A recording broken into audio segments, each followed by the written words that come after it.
Thank you, sir. Madam Clerk, item number 2. Roll call, Von Hartung, Chair. Here. Lexis Hill, Vice Chair. Here. Bob Lucy. Here. Kitty Jung. Present. Jean Herman is absent. Fire Chief Charles Moore. Here. Deputy District Attorney Wade Carner. Here. Sir, you have a quorum. Thank you, Madam Clerk. Chief, would you take us into item number 3, public comment? Item 3 is public comment. Comment heard under this item will be limited to 3 minutes per person and may pertain to matters both on and off the Board of Fire Commissioners' agenda. The district will also hear public comment during individual action items with comment limited to 3 minutes per person. Comments are to be made to the Board of Fire Commissioners as a whole. Thank you, Chief. Madam Clerk, would you please call public comment? Certainly. First up, we have Cheryl Bailey.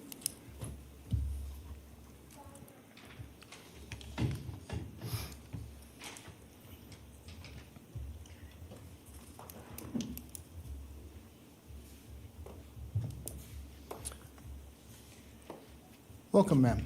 Good morning. I'm Cheryl Bailey. I live next door to Bowers Park.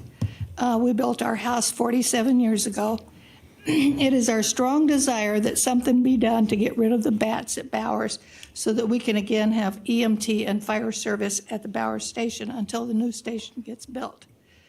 We all deal with bats, mice, squirrels, and bears, to name a few of the animals that we have had to learn to live with. With proper stewardship, the fire department should have been able to do the same. The station was invested with bats 7 years ago, but they were removed and the station was opened again and has operated for 7 years. Hopefully, the new station will be built before 7 years. In the interim, we desperately need coverage. We have many elderly people living here who may need emergency medical care at any time.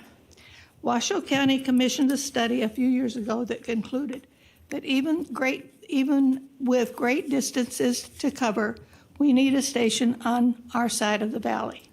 I read the lease agreement that the fire department has with NDF. The lease does not terminate until 2032.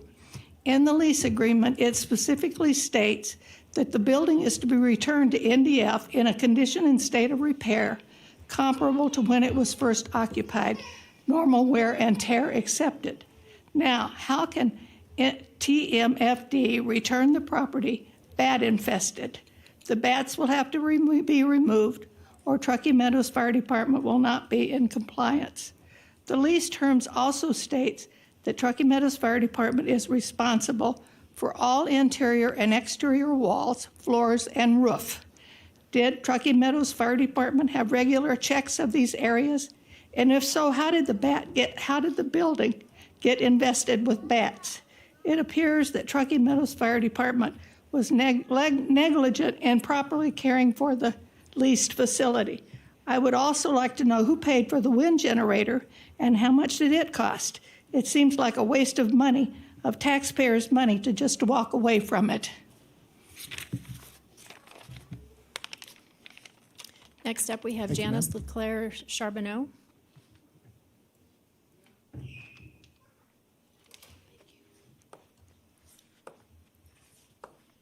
Ms. Leclerc Charbonneau? Okay. Sorry about that. Welcome, ma'am. Thank you. Good morning, and thank you for this opportunity. Mine is a concern for the elderly population that lives on West Washoe side. We have loved having our fire station so close to us, and the staff and all of Truckee Fire are amazing people. I thank them for their service and their families as well. Carson City Fire Station is approximately 13.4 miles from where I live now. Bowers used to be less than 2. If we rely upon East Lake, it's also a significant distance away. My concern is that minutes matter, and it's not going to take many minutes for it to be critical for some of the elderly population that live in our area. And on a personal note, I had a bat in my hair in bed a month ago.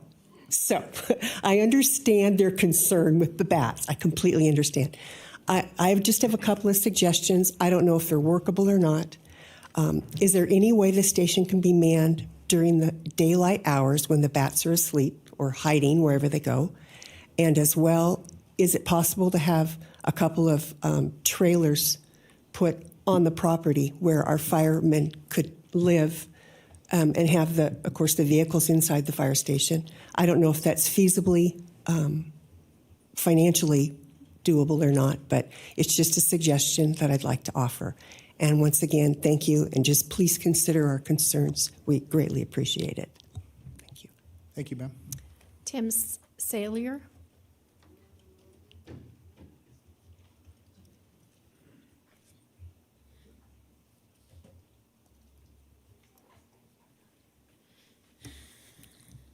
Good morning. My name is Tim Salier. Welcome. Thank you.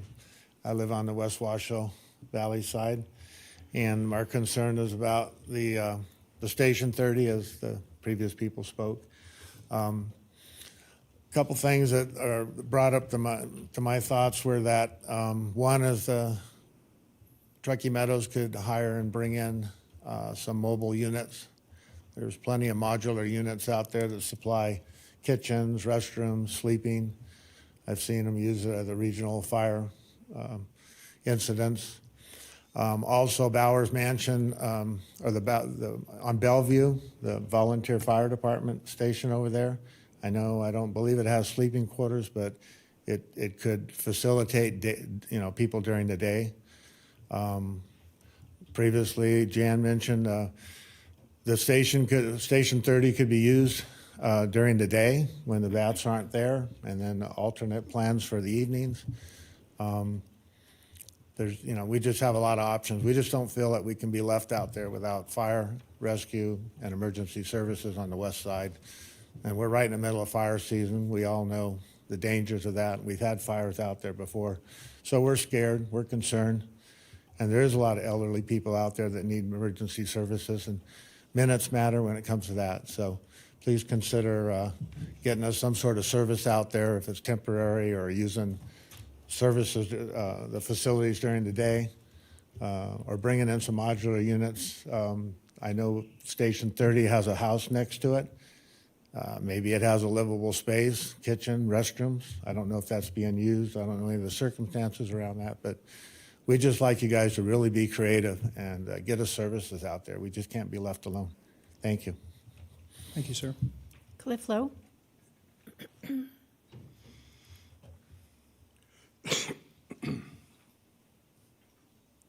you need the overhead? Probably not. Welcome, Mr. Lowe. Thank you, Mr. Chairman. Good morning, Commissioners. For the record, Cliff Lowe, West Washoe Valley. Later this meeting, the future of Bowers Mansion Station 30 will be discussed. 3 minutes for my public comment is just not enough time.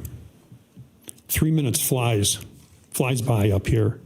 But 3 minutes is an eternity when you're waiting for fire and or emergency medical services. Like justice, fire and EMS delayed ends up being fire and EMS denied. So let me give you the super Cliff's Notes version of what you're going to hear later. Except for keeping Station 30 closed, the options being presented are too expensive and or take too long to be considered.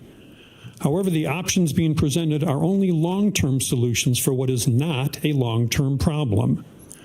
You'll hear about the Standards of Cover report from 2011, 11 years ago, that says Washoe Valley is so rural that you are only entitled to 20-minute response times.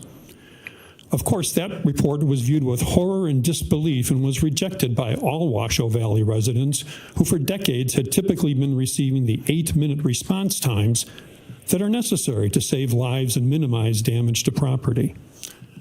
We will see with drive times, mind you, not total response times, that service to West Washoe Valley will still be faster than that 20-minute standard, a standard that means death and destruction of property and land.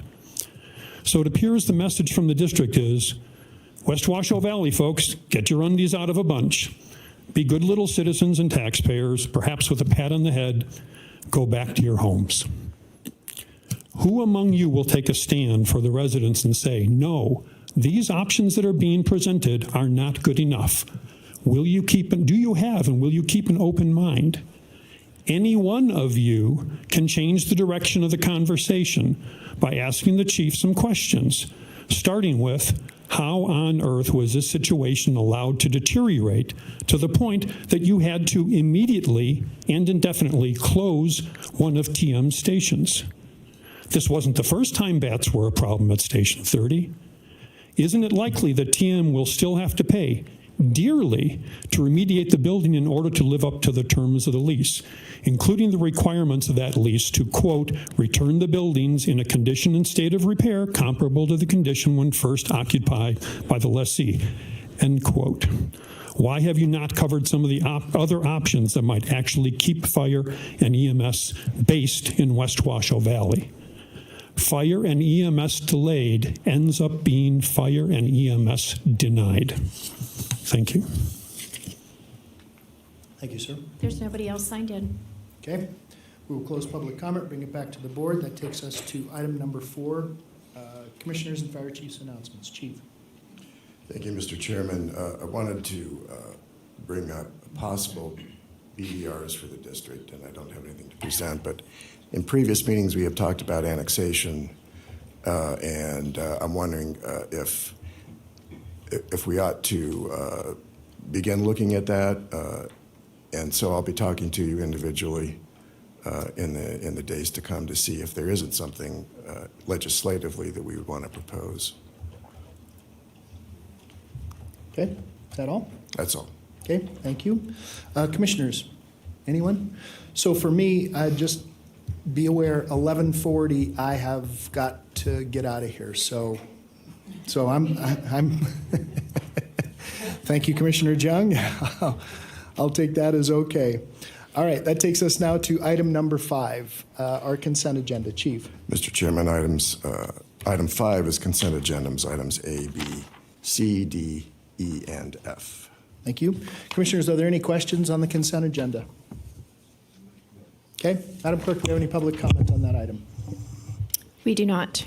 All right, we will close public comment, bring it back to the board. Looking for a motion? Yes, Mr. Chairman, I move to approve the consent calendar. Thank you. Second. Ooh, I have a dual second. Wow, that was really, You're welcome. that was good. So you have a motion by Hill, second by Jalusi. We'll do it that way. Jung and Lucy. Madam Clerk, you can put either one in. We have asked for public comment. Is there any other discussion on this item? Seeing none, all those in favor, please signify by saying aye. Aye. Aye. Any opposed? Motion carries unanimously. That takes us now to item number 6, Chief, new hire introductions and promotion announcements. I will do that from the podium, Mr. Chair. Okay?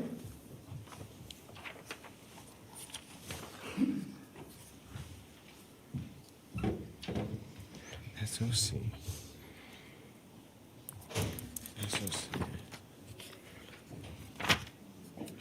Standards. Welcome, gentlemen. Floor is yours. Thank you, Mr. Chairman. We'd like to announce some promotions, battalion chiefs, captains, and engineers. So we'll start with our battalion chiefs. Chief Black, Chief Ackerson, please come on down. Okay. Would you do that? Good morning, Commissioners. Joe Shum, Division Chief. A little bit of background. It takes quite a bit to become a battalion chief with Truckee Meadows Fire and Rescue. These two gentlemen have put in a lot of hard work, both on the educational front and the experience front, to get where they are today. A little bit about Chief Black. He was born and raised here in Reno. His 20-year fire and EMS career has taken him to California, Florida, back here to Reno, where he worked for Sierra Fire Protection District before the transition to Truckee Meadows. He's held the ranks of firefighter, paramedic, engineer, captain, and now battalion chief. He has many accolades, and he's been involved in a lot of programs over the years. There's too many to actually list here, and he's humble enough that he wouldn't give himself the list. So, for example, he created our infection control program, which is the framework that ultimately helped our response to COVID, both internally and externally. He initiated the Nevada Donor Network relationship. He served on the water entry team and as a training and safety captain, where he developed employee skill set sheets, and he's currently the chair of our operations committee. They improve safety and efficiency in our emergency operations. He attributes this day to the support of the brothers and sisters here at TMFR and the guidance of his parents and grandparents and the love of his life, Jamie. He'll be pinned by his wife, Jamie Black.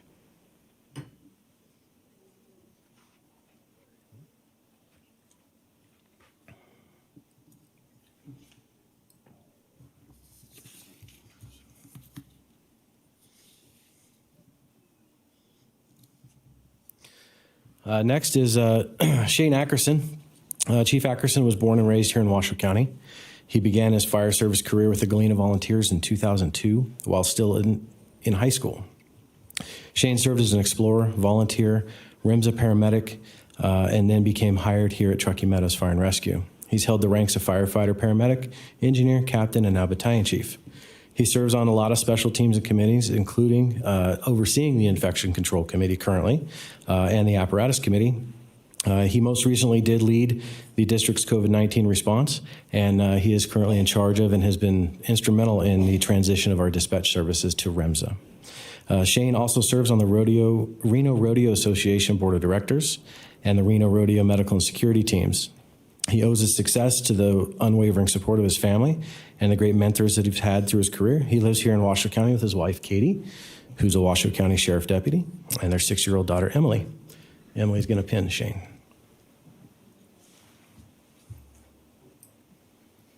Sweetie, tell him you want ice cream or you're going to push it straight in.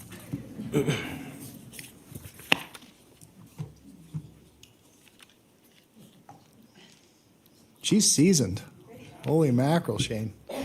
All right, congratulations.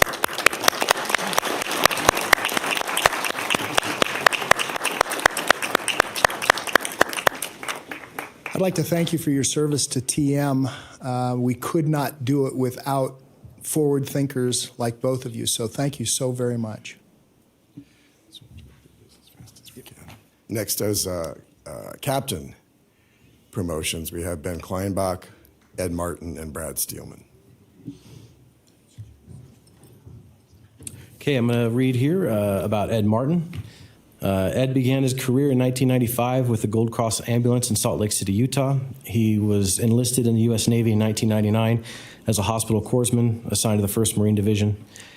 He completed 2 tours in the Middle East during Operation Iraqi Freedom and Operation Enduring Freedom.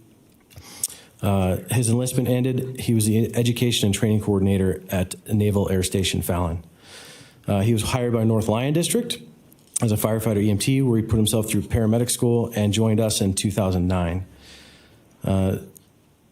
Ed's an active mentor within our agency, training and precepting our newer paramedics, holds a Bachelor of Science in Fire and Emergency Management, and is working on our station design committee. He responds off district for wildland fires and has helped with our recruit training academy. Ed is also a volunteer firefighter for the Smith Valley Fire District in Lyon County. His wife, Brandy, and him live on a small ranch in Smith Valley. They've got 6 kids. His wife, Brandy, is here to pin him today.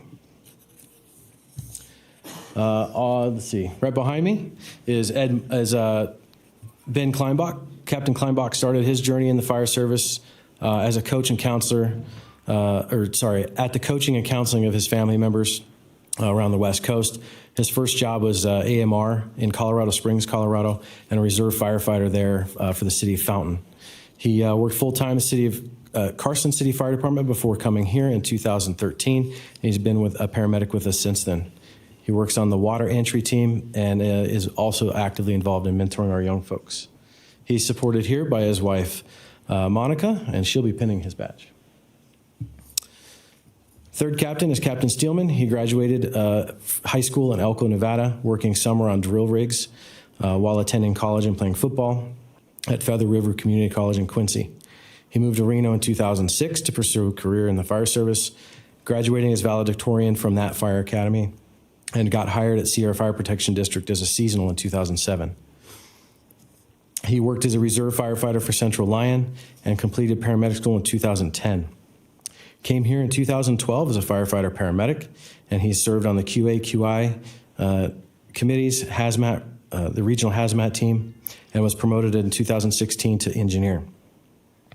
Let's see. He's also been on the Honor Guard since 2017, and he sits as a member of the Operations Committee. I'd also like to note that Captain Steelman recently helped with our lateral firefighter academy as a member of the cadre, and he's been serving in the acting captain role since April of last year. He's going to be pinned by his wife, Carissa, and he's joined by Easton and Brady and his parents, Art and Trinity. Would you do the honors? Pin them first.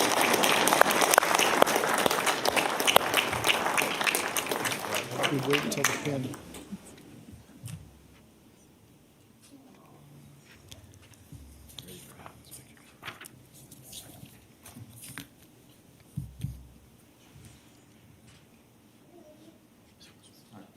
Congratulations. Thank you so much for your service to TM.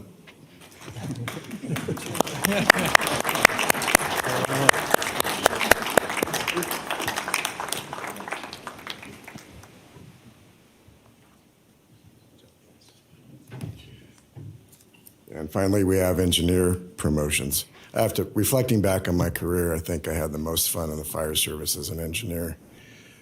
So much responsibility for the public and for your crew. It's exciting, and I wish I could do it again, but I'm too old. So with that, I'll announce Engineer Shane Parker and Engineer Nick Zuccherini. Unfortunately, Engineer Parker can't be here today. He's home with COVID, so we will see him again. But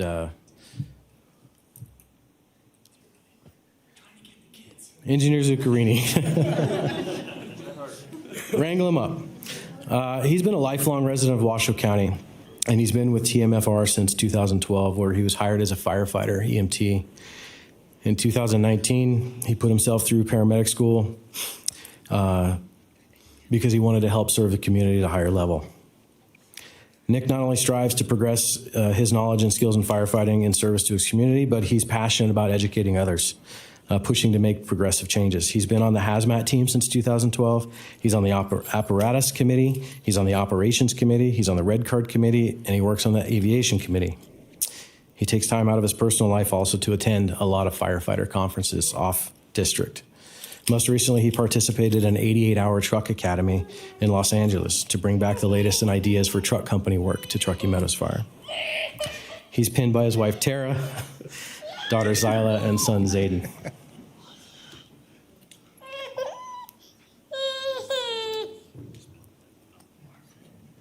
Thank you. Congratulations.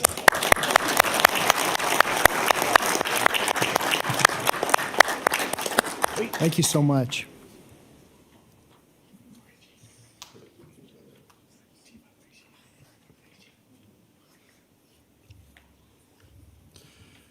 That concludes item 6, Mr. Chairman. Okay. Item 7 is presentation awards. It is, this is really why we do this job. Chief, do you have new hire introductions on 6? We do.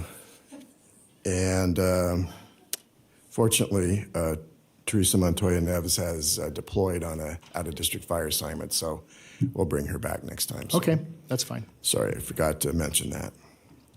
So item 7 is presentation of awards, and we've had a number of critical calls where our staff has saved lives.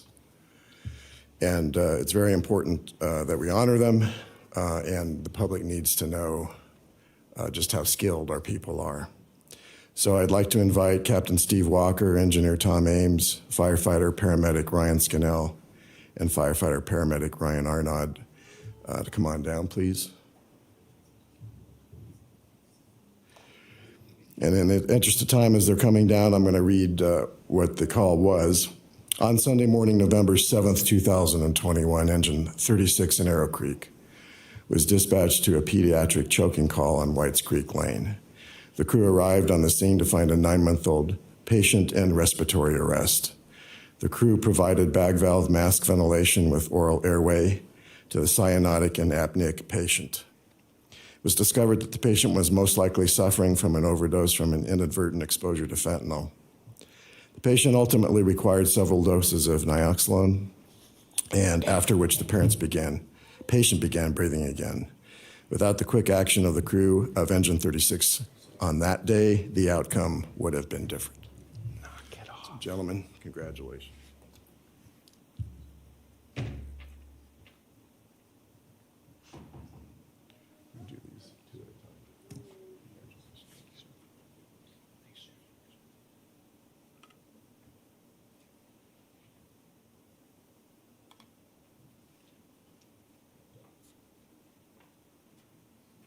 Gentlemen, thank you so very much.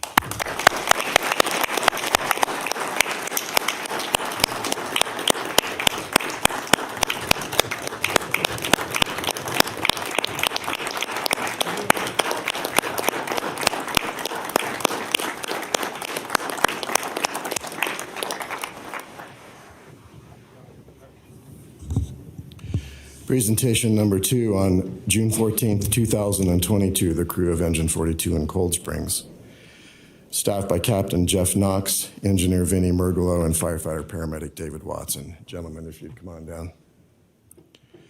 They were dispatched to a home of a newborn that had just been delivered and CPR was in progress. The crew arrived to find a 20-minute-old patient in cardiac arrest with the father doing CPR. Our crew integrated with the father and was able to resuscitate the patient quickly and deliver a crying, moving baby boy.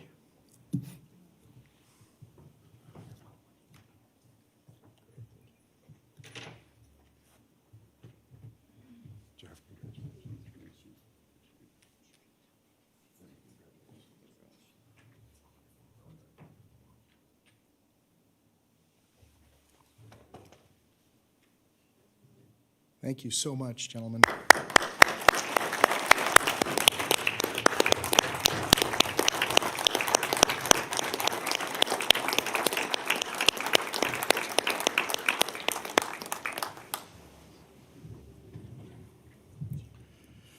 Yeah, I get choked up. Presentation 3 on February of this year, Engine 42 in Cold Springs, staffed by Captain Scott Fenley, Engineer Vernie Mergolo, and Firefighter Paramedic Ryan Rudder, who is unfortunately out with COVID, correct? No, he's here? Oh, I beg your pardon. So COVID-free. They arrived on the scene of a...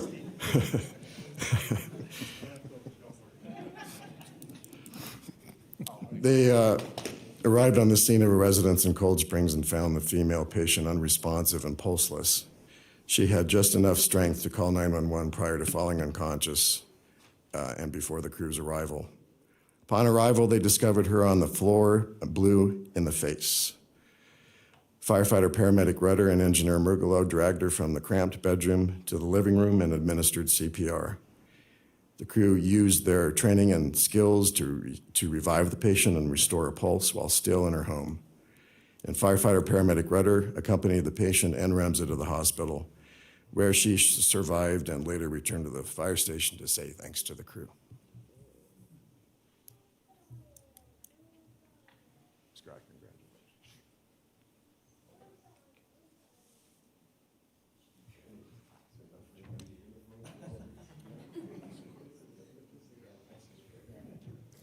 Thank you so very much, gentlemen.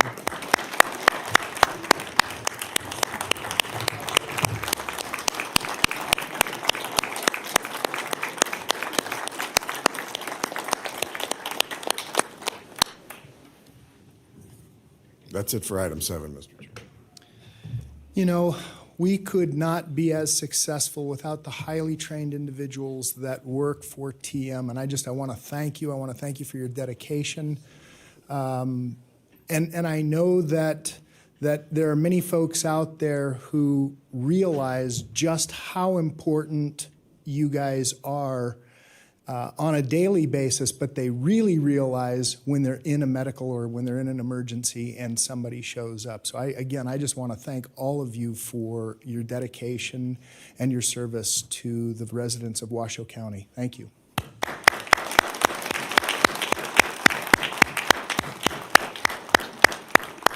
Commissioners, any comments from anyone? Okay, Chief, that takes us now to item number 8. Item number 8 is the International Association of Firefighters Local 2487 report. Mr. Pat Walsh, President, is here. Welcome. Good morning. For the record, Patrick Welsh, Truckee Meadows Firefighter President. And I come bearing gifts, so we'll start off with these because these are real nice. We got one for each of you. These are T-shirts that we're selling through our foundation for the professional firefighters in Nevada to support the building of the monument down in Carson City at the legislature. So we've got one for each of you. If that's my size, I'm going to look ripped. Well, they are. I was told by Jamie that they are a little schmedium. So if they're not the right size, we can get you some different ones. But these are what the firefighters in the stations will be wearing over the course of September. So They're all the gonna proceeds. look ripped if that's their size. Well, we'll see. So other than that, I don't have a whole lot for you. We are happily working with the district and all the other stakeholders every other week. Participating in the stakeholder meeting for the regional approach to dispatch and fire services. It's kind of slow going, but hopefully we'll start to pick up traction and there'll be some good news to report moving forward. And the only other thing I have is I would like to just make a comment on the Station 30 situation that's happening. We've been working with the district since all of the bat situation came to light a few weeks ago rather, and we agree with the recommendation from the chief and the district that until a more permanent solution can be found for the safety of our members and the safety of the people working in that fire station, we agree that it should remain closed until we can figure out a new solution, if that's building the new fire station or making it more of a permanent end. So we agree with the chief's recommendation in an upcoming agenda item to keep it closed and for the safety of our men and women working out of that fire station. Other than that, if you have any questions for me. Commissioners, any questions for Mr. Walsh? No, thank you so much. Thanks for your hard work in the dispatch.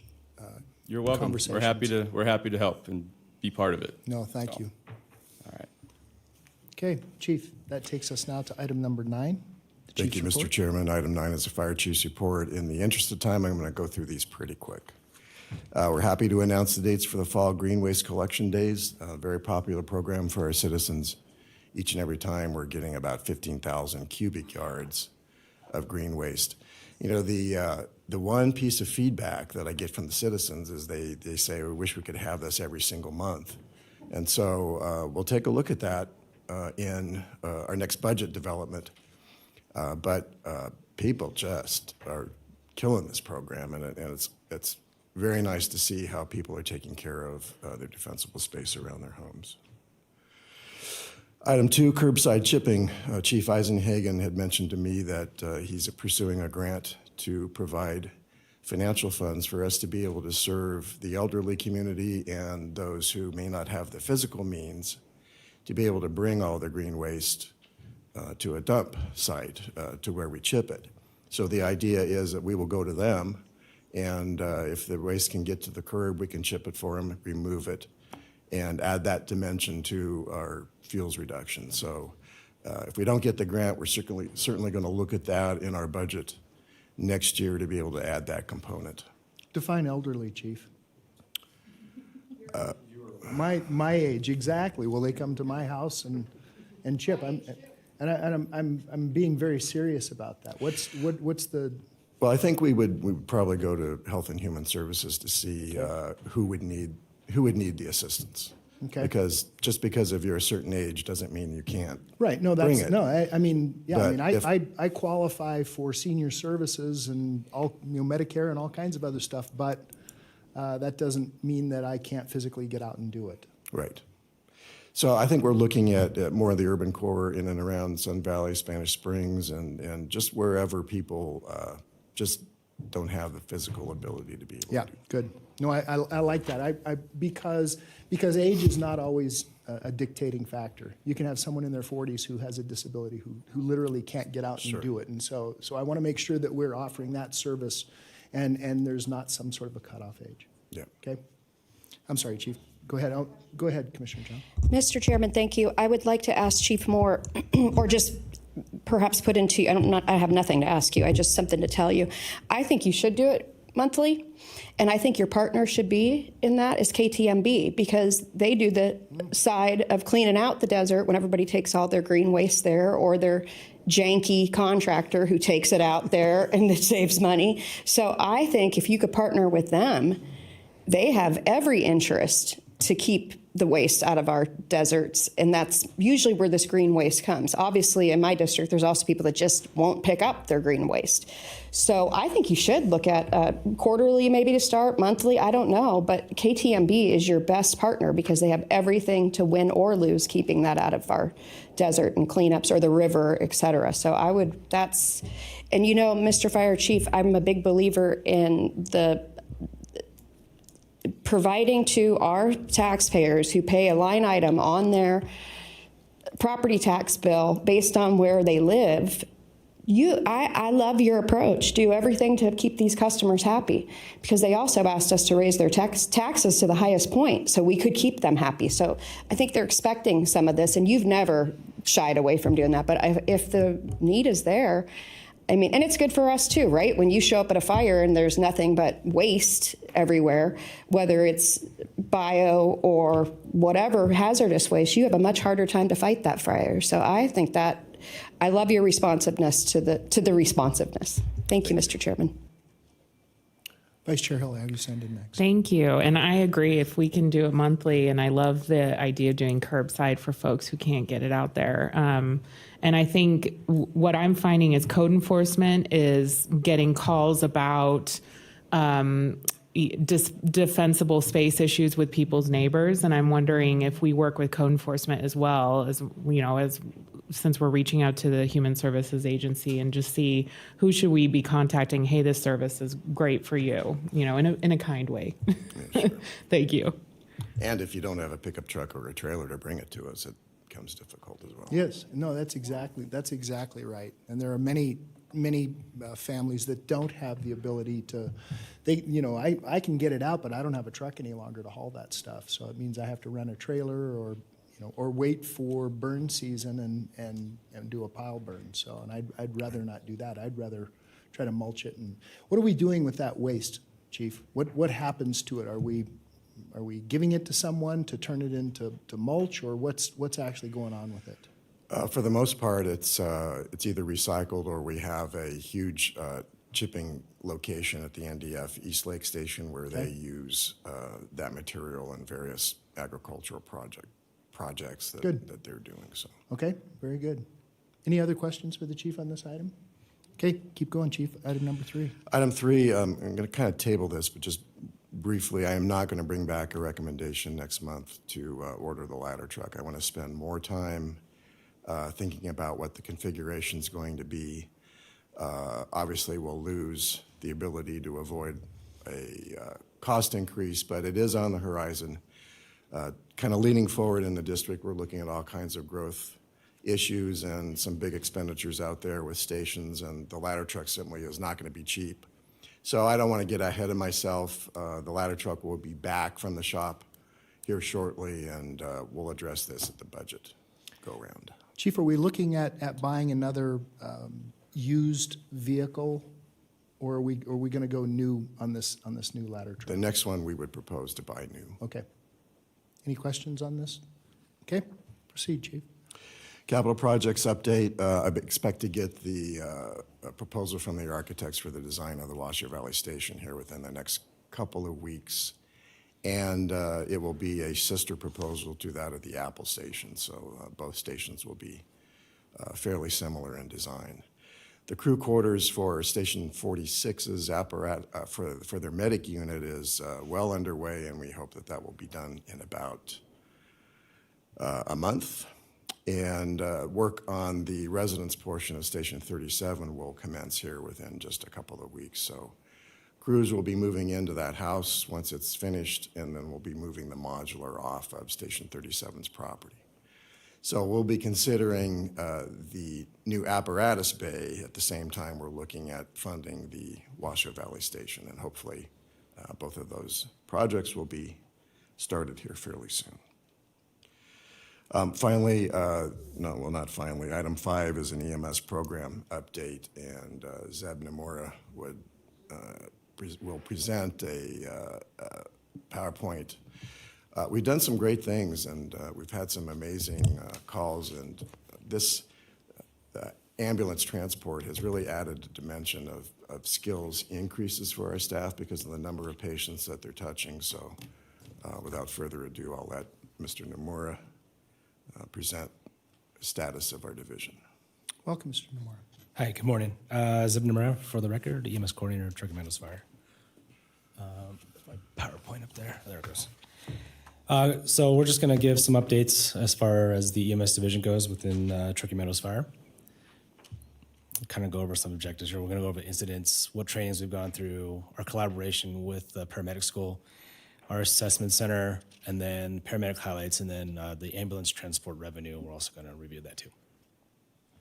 So for fiscal year 2021, we had a total of 7,589 EMS charts and calls the engines and ambulances had gone on. We transported 913 patients. And that was with Medic 46 starting up. That was only 7 months of transport time. And then fiscal year 21-22, we also had an increase in EMS incidences, plus a pretty significant increase in patient transports, 2373 on our patient transport side. That's with a full year of Medic 30, full year of Medic 45, which is Sun Valley, and then 6 months of Medic 46. And you can see the ambulance transport breakdown up on that slide there, 387 for Medic 30, which is the Washoe Valley ambulance, 45 is Sun Valley, and 46 is Spanish Springs. So that increase with calls is 14% year-over-year increase in EMS incidences, and then a 259% increase in transports, obviously with the addition of another ambulance and a full year of service. The next slide, this one is regarding our EMS training. So we have, for the last 6 months, started EMS Division Training. The first picture, if you look at the very top, and we're going to go counterclockwise on the pictures, that's our crews. The whole department had to go through this training of a stroke patient. We also had to manage taking away the patient's airway because they weren't breathing at an adequate rate or a depth. It's a real patient. We are using real people as our patients on our training right now, just so that our providers can get more experience on a one-on-one and discussing patient histories with these patients or families. Sorry about that. The next picture is, we just did this. It's a burning vehicle, had 2 patients in it. We had a pediatric burn patient and an adult burn patient. These scenarios are put together by Rob Harper, who we just hired as an EMS coordinator back in July. He's done approximately 10 years of paramedic school, and he is very creative on his development of these trainings for our staff. And so as we get more realistic, it applies over to the real side with real patients. They're able to apply it as we train. And if you look at the next picture, it was Care Flight. It's kind of a joint training. It's a safety training with Care Flight we did with our crews, just so we've had so many new crew members come on board that we just want them to get familiarized with the use of the helicopter and how we approach the helicopter with the Care Flight crews. And then on this last patient, the very left photo there is with the TMCC student. We're just showing our support with the TMCC interns that we're taking in our ambulances as potential new hires also. We might be using it as a recruiting tool for our staff. This last August, on the 22nd, we started a collaborative paramedic school with TMCC. As you guys are aware, there's been issues with hiring and finding fully qualified staff members as a firefighter paramedic rank. So this allows us to hire EMTs, firefighter EMTAs, and then put them through paramedic school and kind of train them to our standard. So when they come out of school at the end of 12, 13 months, they're able to hit the line fresh and have the knowledge base that we are teaching in our division level training. This one is just for the last 6 months. We've cleared 16 paramedics through our very stringent assessment center. Some people like to call it the Stressman Center. This is basically for all those that clear to work in the field as a paramedic on patients in the field. We have 6 more that are coming through, and currently we have 122 certified state paramedics in the department. So on this next slide is kind of what we talked about a little bit earlier with those patients that Chief Moore went over with our crews. The initial one, we have multiple cardiac arrests in our district as of late for unknown reasons. Our crews have been obtaining ROS at a higher percentage than normal. We're able to do higher technical skills with medications, and then like that says dual sequential defibrillation, which is where they deliver 2 shocks on a patient to help them convert a little bit quicker.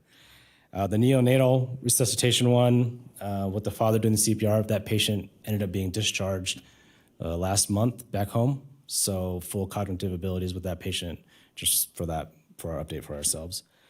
We also train people to go through multiple lethal arrhythmias ranging from just AFib that can cause people to have heart attacks and strokes to VTAC, which cause people to go into cardiac arrest. And the last but not least are in general public service. We've had a crew member change the depends and clean a patient who needed help changing their depends. I mean, just giving that patient that type of dignity with our crew doing that kind of community service is amazing.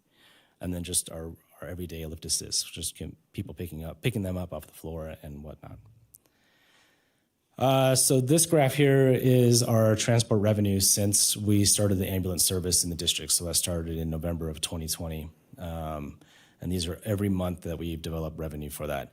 The revenue goes to support the extra staff members that we have in staffing the ambulances, which is roughly 12 extra firefighter paramedics that are in the ambulances. So this revenue goes straight to that. It's providing more service for the community and allows us to expand the program to provide more and better service in our district. You guys have any questions on those? I do. Can you go back to the slide where it talked about the 14% increase, and I'll start there, and then I'm sure other commissioners.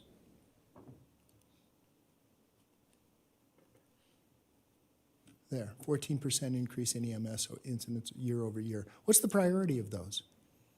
That can range from priority 1s all the way to priority 3 or the megas that REMSA identifies as patients that are not necessarily needing an ambulance, but may need a lift assist off the ground or something of that extent. So high priority to low priority. Okay. I mean, do we? And it would be interesting to see kind of what the level is. Is it? I mean, the breakdown. Yeah. Of the calls. Okay. Yeah. Yeah, we can definitely get that to you. I know we're seeing increases, and that's okay. I mean, when people need help, they need help. But what's the priority? Okay. We can, Chief Cameron and I can get that down to you guys at a later date. Okay. That'd be great. Thank you so much. Commissioner Hill, I have you signed in next. Thank you, Mr. Chairman. Thanks for the report. On the revenues, how quickly are we being reimbursed for those? Okay, so the revenue roughly takes 90 days before. Okay. So when we transport a patient, we might see a revenue 90 days after that. Sometimes it's up to 6 months. Okay. So this is in concept. We haven't necessarily received all the money. Correct. Okay. Thank you for that information. Any other questions? Okay. Mr. Chairman, I'd like to add that the revenue is pretty much self-sustaining of that whole program, of the medic transport program. So there's no cost increase to the taxpayers as a result of that. Is that, Chief, just for, is it for everything? The box, the maintenance of the box, all of, you know what I'm saying? Does it? Good question. It's mostly the personnel costs, which are Personnel the lion's share of costs. that. Okay. Not the equipment costs. Correct. Okay. And combined with GEMT revenue that we'll get, Okay. we'll pay for the program. Good. Commissioners, anyone else? Okay. Chief, that takes us to item number 6, draft. Item 6 is the 2022. draft 2002 report to the community. Sorry to give you this cold. My wife made me redo it. But if you would take some time to review this and let me know of anything else that you'd like to add in the way of a narrative or clarification. But we've done some amazing work. Staff continues to impress me with the types of calls that we're going to and the great work that they do. Our call volume is up slightly. I would attribute a lot of that to COVID-19, although our calls are really hanging in there in terms of not seeing exponential increases as we might expect with the growth of revenue, or with the growth of population, I'm sorry. So with that, I'm going to keep this brief, but most notably is the improvements to service with our partnership with REMSA, where we're now actually transporting patients out of Spanish Springs, Sun Valley, and Washoe Valley, which adds a dimension of firefighting as well as EMS care to those 3 communities. So we're very, very proud of that, and I can't say enough about my staff that put that program together. It was very, very innovative, and certainly is adding a dimension to our capability and to our response. It's not costing much of additional monies. And so I'll just leave it at that and ask you if you would over the next week or 2 to give me any comments that might come up. So, Chief, I want to just light briefly on the transports, because that's, I mean, I'll just use Spanish Springs as the example. I've lived there for 35 years, and I remember when we were best effort in Spanish Springs, and we were lucky if an ambulance got there in 40 to 45 minutes. In fact, when our daughter was born in 1989, I mean, it was very serious. My daughter was born within 10 minutes of the time I got her to got my wife to the hospital. There was no ambulance service out there that would have rushed my wife to the hospital. And so we had to fly down the Pyramid Highway. So I want to thank you for that, Chief, because I mean, we were best effort. And I know Washoe Valley was the same thing, best effort. So that's a huge, I'm sorry? Less taxes. Less, oh, yeah. That's why you have that service. Yeah. Well, but it's a necessary service. I mean, I'm thrilled with the fact that we're doing it, especially in those outlying areas. Anyone else? Mr. Okay. Chairman, Yes. I would like to note for the record that a draft was distributed to the board and will be placed online after the meeting. Perfect. Thank you so much, Madam Clerk. Chief, okay, there are no other questions. I have no one signed in. That takes us to item number 7, wildfire conditions. Chief Eisenhagen, welcome. Chief Eisenhagen will give us a report of, we thought we were in good shape in August, but no, going to go backwards. Good morning. For the record, August Eisenhagen, Division Chief, Truckee Meadows Fire. Quick snapshot. The short version is, while it's cool and moist outside, we are trending in the wrong direction. And that's being sarcastic, right? When we look at our potential for wildland fire, our 3 biggest dynamic inputs that drive the fire are our dead fuel moisture, our live fuel moisture, and our weather, obviously. Dead fuel moisture, with all of our rain that we got in August, we were sitting pretty good. We were about twice the critical thresholds in our dead fuel moistures, and we were optimistic that we were going to make it through the season without hitting them. That said, on Sunday, our dead fuels in the forests, in the timber, hit upper thresholds, so we're concerned there. And in the lowlands and the valleys, we're 1% above upper thresholds. So we are teetering on catastrophic potential. Our live fuel moisture is about on par with what it's been all summer. Timber's a little drought stressed because we had the decreased snowpack over the winter, but it's not as bad as it was last year. Our live fuel moisture in the valley bottoms and the sagebrush is on par with where it should be for this time of year. The brush is dried out and ready to burn. Even if we get a bunch of moisture, that's not going to change it because that's part of its normal life cycle. And then lastly, we look at our weather inputs. Right now, we're in a La Nina, and we are projected to stay in a weak La Nina through November, which should be warmer conditions and drier conditions compared to a normal fall. So like I said, right now we are trending in the wrong direction, and the pendulum is swinging back to more concern with wildland fire. As of yesterday, nationally, we went to preparedness level 4, which ties, that's a gauge from 1 to 5 that ties to how many firefighting resources are available across the country. 4 means over half of all resources across the country are currently committed on a fire. So we are getting leaner in terms of what's available out there. With that, we want to reiterate to the public that most of our starts are human-caused, and the reason that we had a slower year last year, knock on wood, and a fairly slow year this year, again, knock on wood, are because our public has been more responsible in eliminating the starts. So that is a huge piece. We want to say thank you to that. And then also reiterate that most of our catastrophic fires, where we lose the most homes, happen in the fall.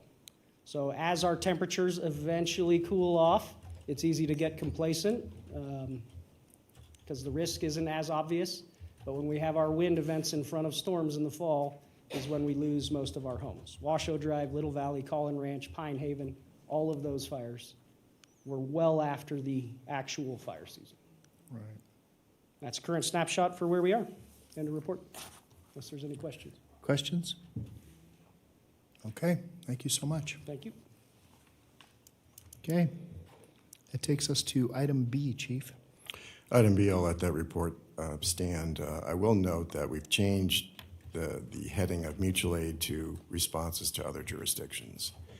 Okay. And because we're now doing medic transports, we sometimes answer calls for REMSA when they're really busy outside of the areas that they've given us to respond to. So those tabulations account for some responses into the city of Sparks and some into the city of Reno from the medic unit, not necessarily a mutual aid request from those agencies. We're measuring where we land, and if we land in another jurisdiction, we're counting that as a call.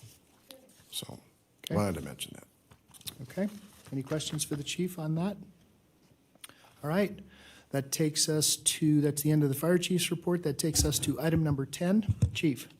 Mr. Chairman, item 10 is a amendment to the employment agreement for Dale Way, our Deputy Chief of Fire Prevention. I will say that in my 42 years as a fire chief, I've not had a finer fire code administrator than Dale, where my phone used to ring on a weekly basis from other fire chiefs. In my tenure, it has not rung once from a complaint from a contractor as long as Dale's been administering the Fire Prevention Division. He's consummately skilled in codes. He's very, very fair and makes reasonable decisions with respect to code administration. So with that, we're recommending an adjustment of his salary that's commensurate with the Deputy Chief of Fire Operations that you approved last month, and hope to keep him around because he's doing an excellent job for us. Okay. Commissioners, any questions on this before I ask for public comment? Madam Clerk, is there any public comment on item number 10? There's nobody signed in. I will close public comment, bring it back to the board. Commissioners? Yes, Mr. Chairman, I'm happy to make the motion to retroactively approve amendment number 2 to the employment agreement between Truckee Meadows Fire Protection District and Lauren D. Way, Deputy Chief, as outlined in the staff report. Have a motion by Vice Chair Hill, second by Commissioner Jung. We've asked for public comment. Is there any other discussion on this item? Seeing none, all those in favor, please signify by saying aye. Aye. Any opposed? Motion carries unanimously. Congratulations, Chief. Thank you so much for your service. Chief, that takes us now to item number 11. Thank you, Mr. Chairman. Item 11 is amendment number 5 to the employment agreement for me, your fire chief.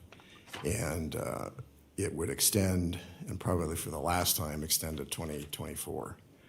Over the last 10 years, I think we've done, it's not just me, but my staff has done an amazing job in building this department up to a department that I hope you're proud of and that the citizens are proud of. We've done some amazing things as a district from where we started back in 2012. I will say that would ask the board not to consider any more merit increases for me because my salary is at a place where it is just fine. And so I would like that to be part of the record. Certainly can do whatever you want, but I do not need any more merit increases in the next 2 years of that agreement. Okay. And so there are a number of projects I'd like to get done for you, the Hidden Valley Fire Station, the Consolidated Station in Washoe Valley, as well as determine who your candidates are for successorship. And we've got a number of good people waiting in the wings if you want to stay internal. And I'd like to work with them to try to get them to a point where they could assume leadership of the district. So with that, I will end my presentation. Okay, thank you, Chief. Mr. Carter, I have a question for you. Do we have to articulate that let's assume that the chief gets no merit increases? Would he be eligible for COLAs like every other employee, or would that have to be articulated in the employment agreement? I think the COLAs would apply. I believe the COLAs would apply. So COLAs he would still apply? get the Okay, COLAs. I want to make sure that if that they apply and that they don't have to be articulated in the agreement. That's all. That's the question. Is they? I'm getting a. Okay. Okay. All right. That's what I wanted to know. Commissioners, any questions before I take public comment? Okay, Madam Clerk, would you please call public comment? Mr. Tom Bailey.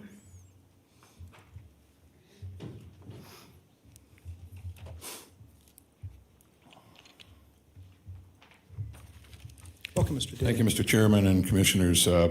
Obviously, I am in support of this motion with the exception of the merit increase issue. As you recall, 70% of your calls are EMS, and the life-saving medals you just awarded were all EMS related. For the last 8 years, under Chief Moore's direction, we've had paramedics in every station 24/7. Reno Fire does not, Sparks Fire does not. That's leadership. And secondly, when REMSA was unable to staff ambulances in the South and North Valleys, the chief came up with an innovative program to do so, and at a cost-neutral basis to taxpayers. Thank him for that. So if you want to reward good performance, as you have for other employees of yours, including the county manager, then you should reward Chief Moore accordingly. Call it a bonus, call it something else, if you don't want to call it a merit award. But do not dismiss an extraordinary individual with extraordinary results. Thank you. Okay, thank you. I have nobody else signed in. All right, we will close public comment. We'll bring it back to the board. Commissioners, what is the desire? Mr. Lucy. Chairman, I believe that Chief Moore has done exactly as we heard through public comment. Under his leadership, as you've pointed out, we've gone from well-served areas to areas that fit within our standards of cover. We have expanded a number of our capital assets to make that so that it's more efficient within our and cost effective through our operations of consolidating our station at Barron Way so that our headquarters and we have service and everything is unified. We have done a number of things, and I think he does deserve some sort of a merit, but obviously I'll take direction from the chief. But I would be supportive of some sort of merit increase for the chief based upon his leadership and what he has done through. We've asked him for succession, we've asked him for efficiency, and we've asked him for response, all which have been met, and through the support of the union and his executive team. So, in my opinion, he has done a great job as our chief over the last, at least during my tenure, and I'd like to see him be rewarded for those efforts. Thank you, Chairman. Let me ask a question. Hold on, Commissioner Yep. Jung, because Mr. Carner, talk to us about the fiscal impact. There's no anticipated fiscal impact for this amendment. The current value of the payouts under the term of the amendment are $81,106 will be included in future budgets when the payout is anticipated to occur. Talk to us about that, please. Or Chief or somebody. I think Cindy would probably be best to Cindy? answer those questions. Ms. Vance? Good morning, Commissioner. Cindy Vance for the record. Yeah, part of the amendment of the contract is to receive the payouts of accrued sick time and such that wasn't in the original contract. Right. So when Okay. he does determine to retire, he would get those payouts. And just for the record, we did do a merit increase just 2 months ago. So this year he did, Chief Moore did have a merit increase. So that wouldn't come up until again next year. Okay, so For he that did have one.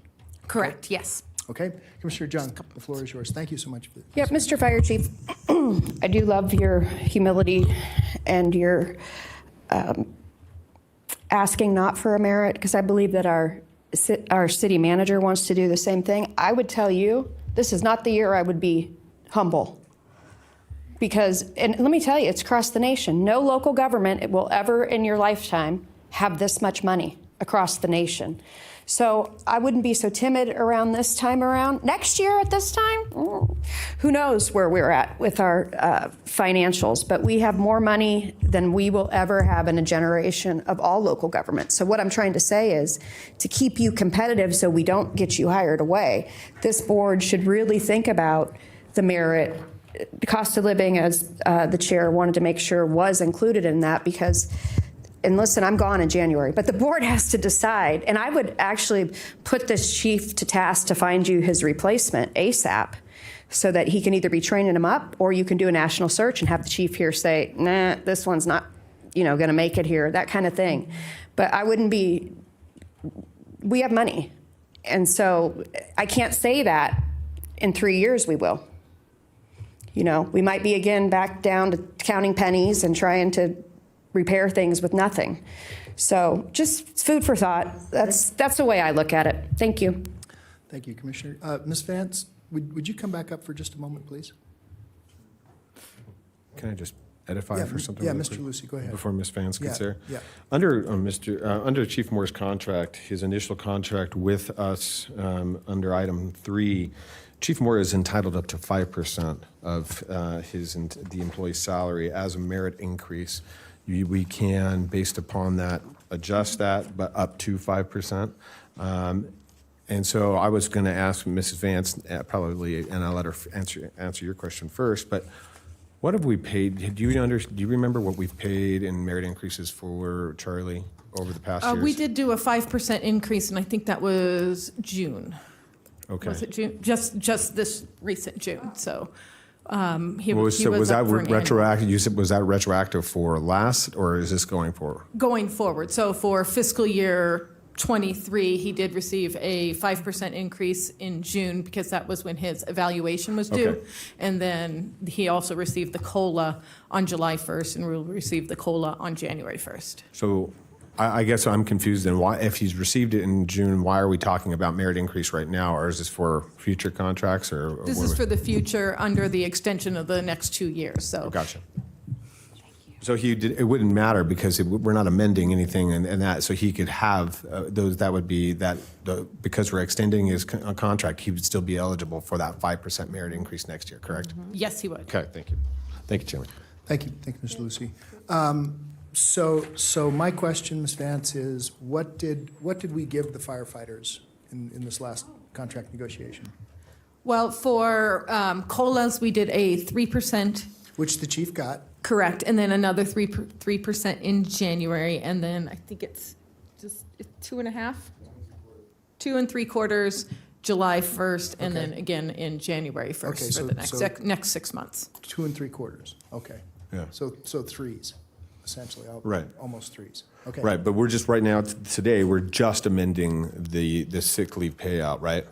And so he can, the merit increase, we've already paid him his merit increase and he got his COLA this year. So my point is that unless we change the merit increase within the contract and within the amendment. All the amendment is asking for is whether or not we can do the sick leave accrual and what that payout will be upon termination or the end of the contract. Correct. Okay. Which was the 81,000. Mr. Chairman, I'm happy to make a motion. Okay. Vice Chair Hill, the floor is yours. I move to approve amendment number 5 to the employment agreement between Truckee Meadows Fire Protection District and Charles Moore, Fire Chief, as outlined in the staff report. Okay, I have a motion by Vice Chair Hill, second by Commissioner Jung. We have asked for and received public comment. Is there any other discussion on this item? Seeing none, all those in favor, please signify by saying aye. Aye. Any opposed? Motion carries unanimously. Chief, that takes us now to item number 12. Thank you, Mr. Chairman. Item 12 is a discussion on possible direction to staff regarding the status of Bowers Station number 30. My intent on this was to take immediate action because of the health and safety of my employees, not necessarily to cast any decision into concrete.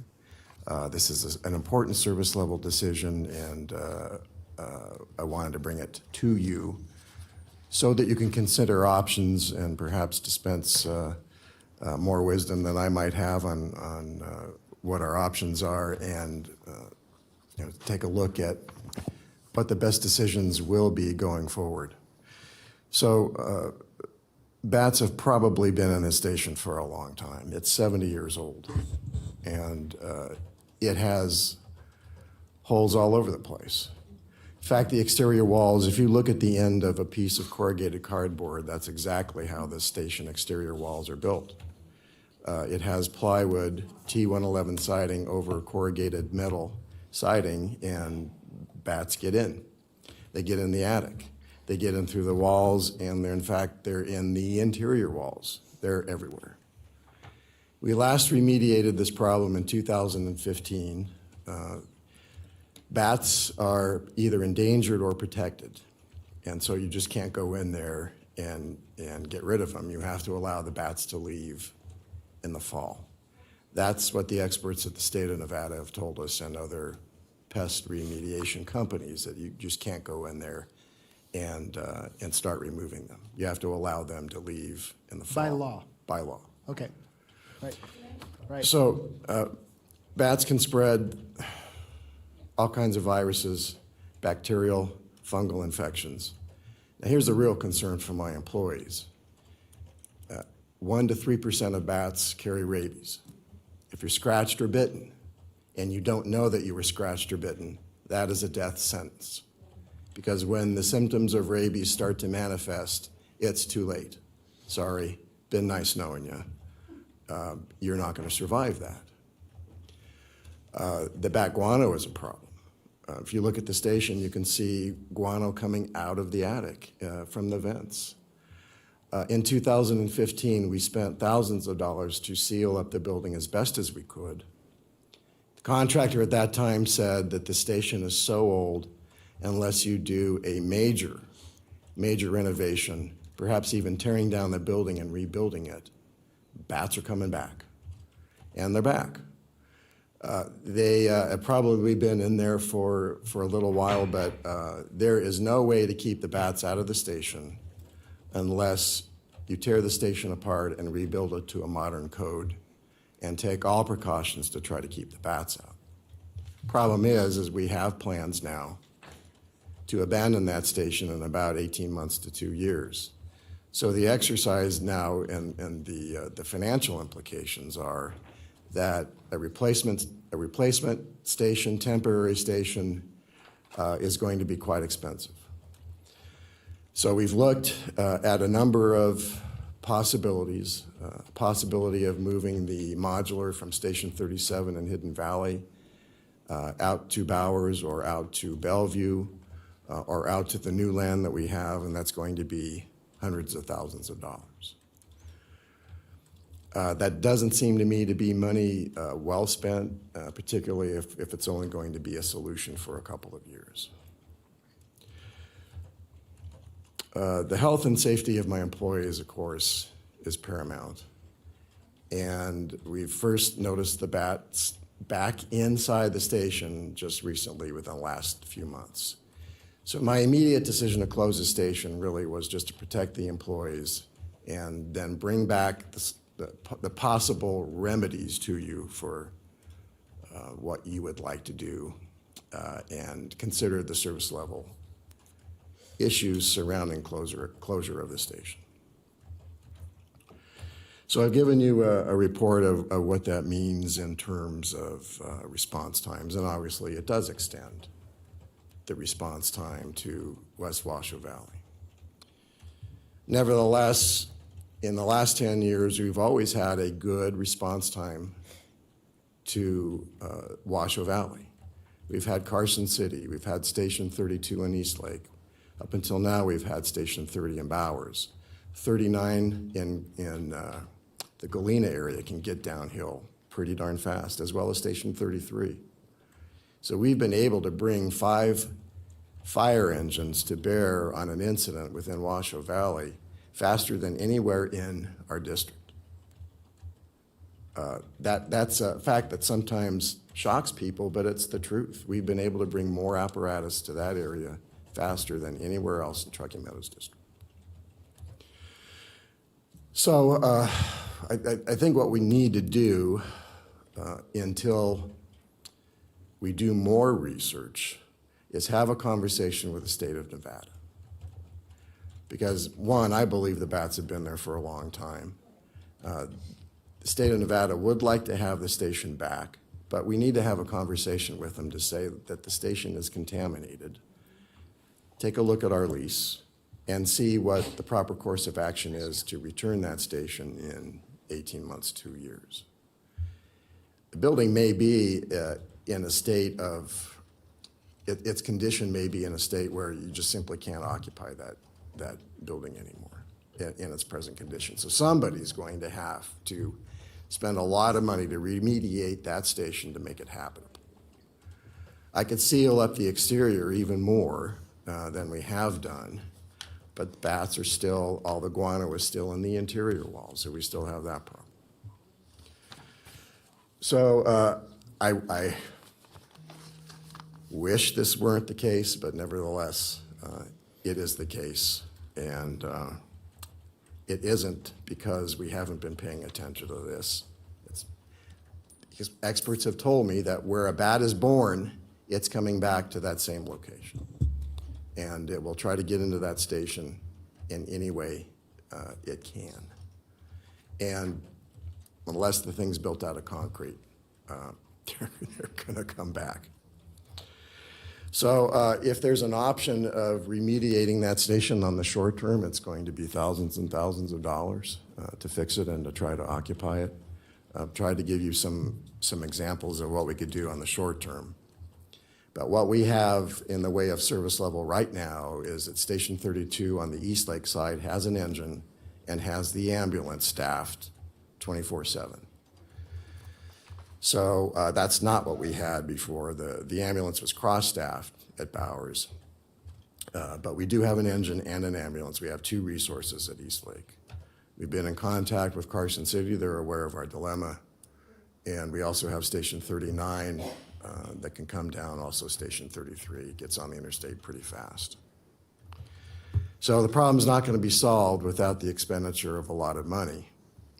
And so the thing that I have to weigh here, is it better to spend the money on the new station and accelerate that to the extent that I can, or do you want to spend money to try to fix Bowers, which I don't know how much it's going to cost. I do know that we've had a quote to remove the bats at about $20,000. Cleaning up the guano, I'm not so sure if that's included or if it's going to be additional cost. The unknown is they're going to have to tear the station apart to some degree. And putting that back is an unknown cost, and that could be additional tens of thousands of dollars. So my recommendation is you would authorize me to go talk to the state of Nevada to talk about terminating the lease. We have to have a face-to-face conversation about the real condition of that building. And then we would make another decision. I would come back to you and say, here's the results of our conversation with the state of Nevada. Perhaps bring back more information in terms of what it's going to take to rebuild that station, but again, it's only going to be for 18 months to 2 years. I can't imagine that the state of Nevada would occupy that building in the condition that it's at. And the risks associated with putting any employees in that building. Okay. So my recommendation is you would authorize me to leave the service level for the time being now at ambulance and engine at Station 32, go have a conversation with the state of Nevada and determine what they would like to do, what we may be obligated to do with respect to returning the building to them, and then I'll bring the issue back to you for more action. Okay. So before I let Commissioner Jung and Commissioner Lucy speak, I want to just bring one thing up. Chief, did the state of Nevada know that we were going to occupy that station? We were going to have firefighters living there when we signed the lease. Did they know that? Yes. Okay. Mr. Carner, are you familiar with NRS 118A 290, habitability of a dwelling unit, subset G, which basically says that buildings, grounds, appurtenances, and all other areas under the landlord's control at the time of commencement of the tenancy and in every part clean and sanitary, reasonably free from all accumulations of debris, filth, rubbish, garbage, rodents, insects, and vermin? I am, and I have reviewed those statutes. And this lease, although firefighters are staying there while they're working and they're sleeping there, this is not considered a dwelling. Okay. It's still considered a commercial lease. So NRS 118A wouldn't apply to this Okay. lease. It would be 118C, which applies to commercial landlord-tenant issues. And it's very differential to the lease agreement itself. Basically, the lease agreement controls the relationship between the parties. Okay, thank you. That's all I wanted to know. Commissioner Jung. Thank you, Mr. Chairman. And Mr. Fire Chief, I understand the impact that bat guano especially can have on our employees, which cost us millions of dollars under heart and lung, should this become, and it's something we have to always be careful about with the liability that we are hanging out there. And more importantly, forget about if the employees could sue us for millions. It's just not right to put somebody in that position. I'm sorry, I wouldn't let my house plant stay there, frankly. So my only question is, I'm assuming when you go speak to the state, I would love it if you took a commissioner, and specifically a commissioner that represents that district, who knows people too in that whole area and what the special problems are. But the other issue, because we are now good partners with REMSA in dispatching, let's also let REMSA know through our contacts, whatever they may be, they need to keep an eye on this too down here, because there is a change in, I believe you, I trust you, I know that you have the coverage or you wouldn't tell us that we could do this for this 18 months, but let's just make sure that we document that we're letting our partner know, not just Carson, but also REMSA, because they can also be in a status circling around that area. They have, you know how that works. They have a homing area and then they go, just so that they're more alert. And Mr. Fire Chief and this board, not just about fire, but the county as a whole, I think we need a presentation of the census tract data based on age of how we should be planning police, fire, wood chipping at the curb. We need to look at that, and that should drive a lot of where we're even putting more stations. Or, you know, in a station to people, they think it's everything, and that's very old school. You know, I have a station I used to think that. We have a station just down the street, we're rich.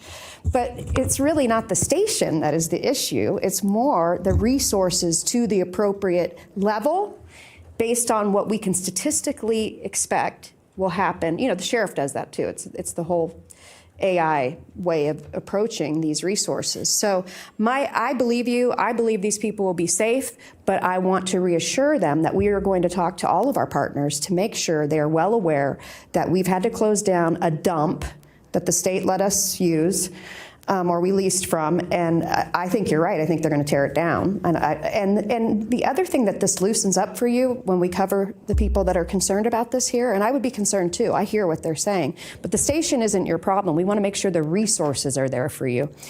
I would really also use this opportunity to relook at, when you're talking in the dispatch and regionalization conversations, of where the best place to put the new station is based on census data, not just what feels good, where we can buy a cheap piece of land, but really what those resources are and where a station makes most sense as we move towards the future. So I believe it's good. I'm sorry I spoke before the commissioner in his district, because I usually let them go first. But I would just say, and I'm saying this right now because I know REMSA listens to us during fire, as they should, they better be ready for us coming to them saying, we're going to need a little coverage over here just so we can feel good. But I know that you're saying you don't even care if REMSA is on board with this. You've got it covered. But I think we can pull a little string there because we are partners with them and helping them immensely. So thank you. Thank you, Commissioner. Commissioner Lucy, I have you signed in next. Thank you, Chairman. As we heard during public comment, and I think what Commissioner Jung pointed out significantly, is that it's not necessarily the dwelling, it is the standards of cover and our ability to service the community in a way that satisfies the needs of the community and make sure that we are adhering to what we promised that community we would do. And when you look, as we've had multiple presentations this morning, Medic 30 in fiscal 21-22 ran 387 total transports for patients. Out of the 2,373, that was 16% of the total. Only 16% of the patients we transported in a year's time utilizing our ambulance, which will be now staffed 24/7 at the station in East Valley. 32. At 32, thank you. Then you look at the actual number of call volumes, and I've said this for years. One of the reasons why we continue to move forward with the consolidation is that in the Southern Battalion, which a majority of the stations are in my commission district, only represent, and this is off of this is last month's, 23% of the total call volume was in the Southern Battalion. 70% was in the Northern Battalion, with 7 being outside of TM's jurisdiction. And we have more resources in the South and less resources in the North to really acquire. And so I understand the concern of our residents out there. I understand the need and you feeling that there isn't going to be adequate service for you, but that is just not the case. The data does not show that through the REMSA phone, through the REMSA dispatch. It just doesn't show that. And I think as long as, and Chief, correct me if I'm wrong, if for whatever reason our station, when we have, if 32 is out on a call on an incident, and for whatever reason we feel that CC 52 couldn't respond in a timely manner, do we not move resources and reallocate resources in engine down? We'll move those resources, whether they're coming from 36, whether they're coming from Foothill. We'll move them down into a response time so that they're adequately ready and prepared until 32, or we feel that is covered again. Is that correct? Absolutely correct, and we do the same thing in North. When they're busy on a fire, we'll move resources up to the North. We'll even bring stuff we'll bring, rescue trucks, and we'll bring tenders, we'll bring everything even out of Barron Way, correct, to facilitate make sure that we have ample staff. Correct. So when we have that kind of response model for this, to expend, and I'm sorry I'm being a little long-winded, Chairman, but to expend the type of money needed to stand up, and during the COVID response, I know what it takes to put up these trailers and the time. If you remember, while I was chairman, we put together the Edison Park for quarantine. We put 60 trailers out there. But to do that, and one of our incident, actually quite a few of our firefighters were on that. Jackson was on that. We had a number of individuals. It still took us almost a month and a half, and that had sewer service and power to it.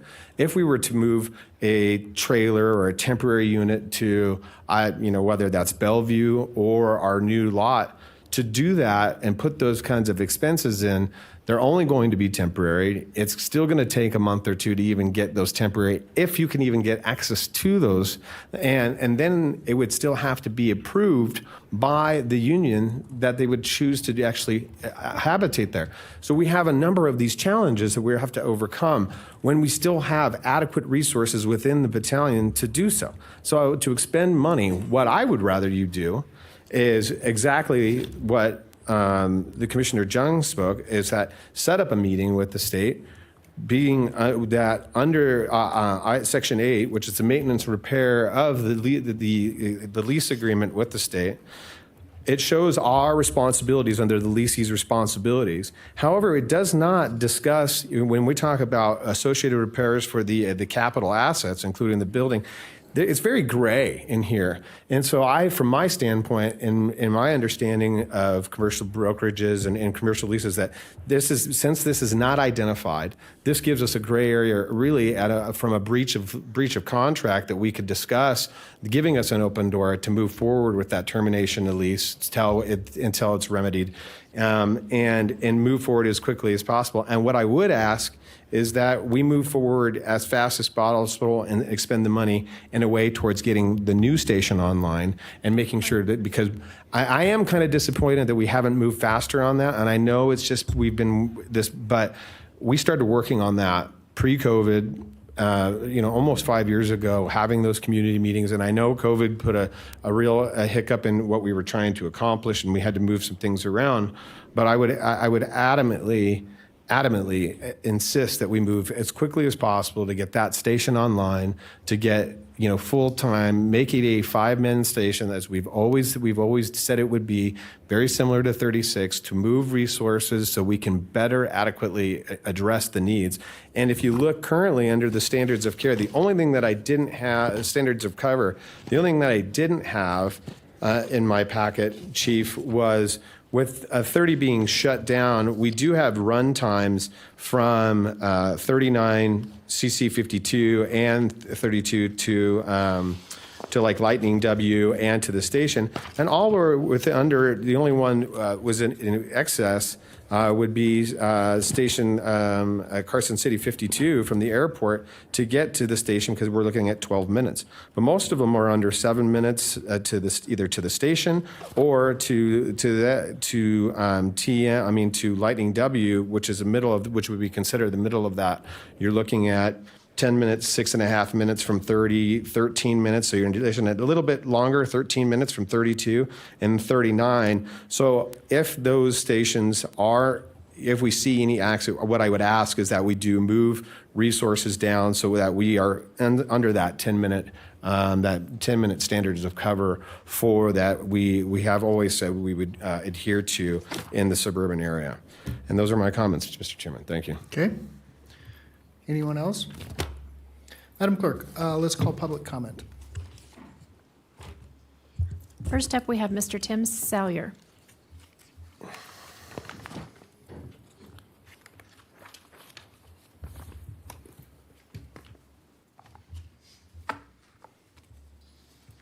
Welcome back. It's almost good afternoon. Just a follow up. I heard, Commissioner Young present the fact that there's a lot of revenue out there right now. And I know the chief mentioned there's a cost to bring the modular unit down from up north. And, the time period could be a month, 2 months, 3 months to put services in a modular unit. To build a station and have it occupied, as you know, it's already been delayed. I mean, this could be 2 or 3 years out. So I just want to emphasize that we really would like the commission to consider spending the money and bringing a modular unit down and giving us some services over there. Before we, waiting 2 or 3 years puts a lot of stress in our area and a lot of inadequate service. So that's all, just to cover. Thank you, sir. Next up, we have Ms. Janice Leclerc Charbonneau. Welcome back, ma'am. Thank you.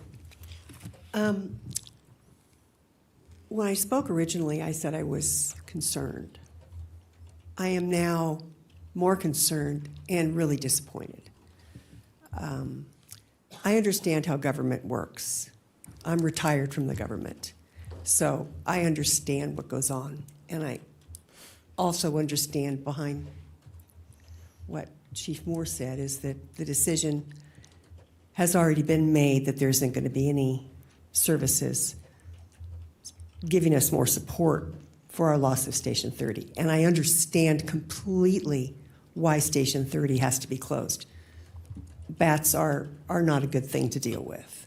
However, I know they're endangered species, but now the residents of West Washoe are endangered species. And I just want you to please consider the option, as Mr. Sawyer spoke about, some sort of modular unit. And I know you've said the response time is X minutes. Any extra minute of response time in an emergency, whether it's health or fire, is critical. And those 3 heroic stories that we heard, if it had been another 5 minutes, they may not have come out the way they did. Once again, I appreciate what the firemen do. I appreciate what you do. I just want you to please try to have an open mind with some other options. And I appreciate the time that you've given me. Thank you. Thank you, ma'am. Mr. Cliff Lowe.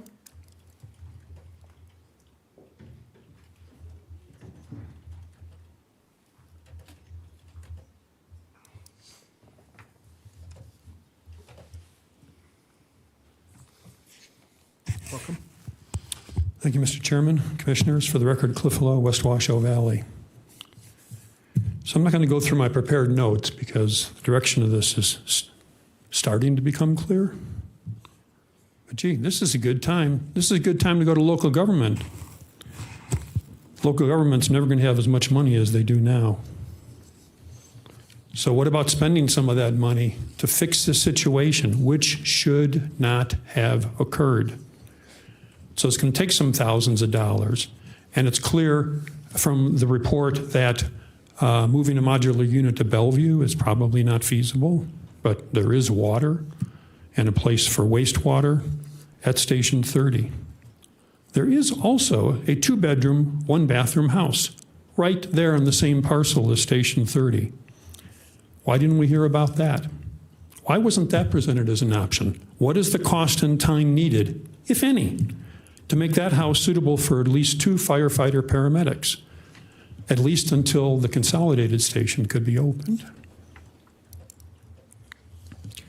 Today's staff report notes that the district remediated a bat infestation in 2015 without a major and significant remodel. What did that cost in 2015? How long did it take? Did you need to close the station outright? Could something similar to that have already been completed in the 35 days, or maybe even less since the station was closed? Please note that West Washoe Valley is one long wildland interface. Just look at that ugly burn scar from the Little Valley Fire that also destroyed 23 homes and threatened to make a run much farther north. And the southern part of Washoe Valley is told that Carson City will take care of you. Carson 52 is under 11 minutes drive time to the clubhouse at Toyabe, Lightning W. 11 minutes? Carson City Fire is on different systems. That's drive time, by the way. Carson City's on different systems, leading to longer call processing and turnout times, if they are available. And I don't think I have the overhead available here, but Carson City 52 in the year 2020. Please? He's got it. I don't know if you got that. Is that showing upside down? Yes.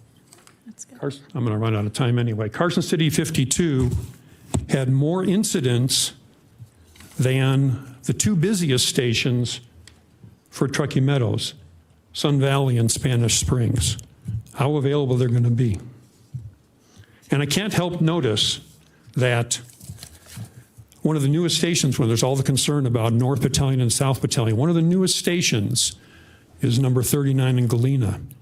That one has even a lower response count than Bowers. Now, what's wrong with this picture? Thank you. That's everybody in chambers who has signed in, but I do have 2 emails to put on the record from Ron and Denise John. Okay, thank you. Commissioners, what's the desire? Commissioner Lucy, this is your district. I'm going to let you give us some Chairman. direction. I think, we, through public comment as well, one of the challenges that I think maybe Chief brought into light, but one of the challenges is that at the actual piece of property, the Station 30, to put a temporary structure at Station 30 is not feasible in a number of reasons. Because one, due to just the lot itself, it's a very antiquated lot. It's weird shaped. We don't have adequate driveway space to go put something in temporary. And when we talk about temporary, this is not a temporary structure. This is something that's going to have to be have some sort of a temporary foundation. It's going to have utilities and serve. And you're not going to be able to go in and take down, because this is state land, any trees or you're not going to be able to disturb the land. And under our lease, it says that you can't do it anyways. And so there is challenges under our lease that we can't even that wouldn't even allow us to put it on this. So our only opportunities would be to go, and also the Bellevue station is not our station. We do not own that. That is also the state land. And so you would have to go and discuss with them before you could even put a structure on those 2 pieces of property. Now, the Pelican Way, we could. However, to bring Pelican Way up to a certain extent, it would still take months of preparation and a cost to put a temporary structure that isn't going to add any benefit, in my opinion, based upon run times when you have these temporary sprung structures. They don't add the services at our hard stations. And here's the other thing. We really need to, and I want to hammer home, we need to move forward as quickly as possible on the new station. I was on East Lake Boulevard just last week, drove by Station 32, and it was it's an old sheet metal building. The back of the engine bays are tight. It's not conducive. And when we look at a majority of other stations, and I know we're slowly building towards, the capital project, our capital assets projects, and our CIP is to improve all of our stations. But for me, we need to move forward with 32 and 30 and make sure that the 2 are moved together as quickly as possible into 31 and continue on with the chief's recommendations at this time. And so that would be in a form of a motion, sir. Okay. It's a long one, but it's detailed.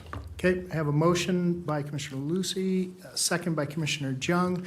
Chief, under discussion, what I'd like to know is, I'd like to know about that little house that's on it, and what would we do with the apparatus? And you can get back to me at some point. I'd like to understand better what the commenter was saying. Okay, I can answer it now if you'd like. Okay, I'll all right. happy to bring it back. Go ahead. Well, the same issues we have in the apparatus bay are the same issues inside the residential portion. We have bats inside the apparatus bay as well. So any use of that old station needs remediation, whether you're talking about the garage portion or the residential portion. Keeping the ambulance inside of a garage, right? Okay, all right, thank you. All right, we have a motion, we have a second, we have asked for discussion. All those in favor, please signify by saying aye. Aye. Opposed? Motion carries unanimously. Vice Chair Hill, I'm going to let you take over. I'm a little late of getting out for my appointment, so thank you so much. And Okay. Well, thank you, Mr. Chairman. Next up, we have item 13, Commissioners Fire Chief announcements, requests for information, topics for future agendas, and statements related to items not on the agenda. Do we have any commissioners who, yes?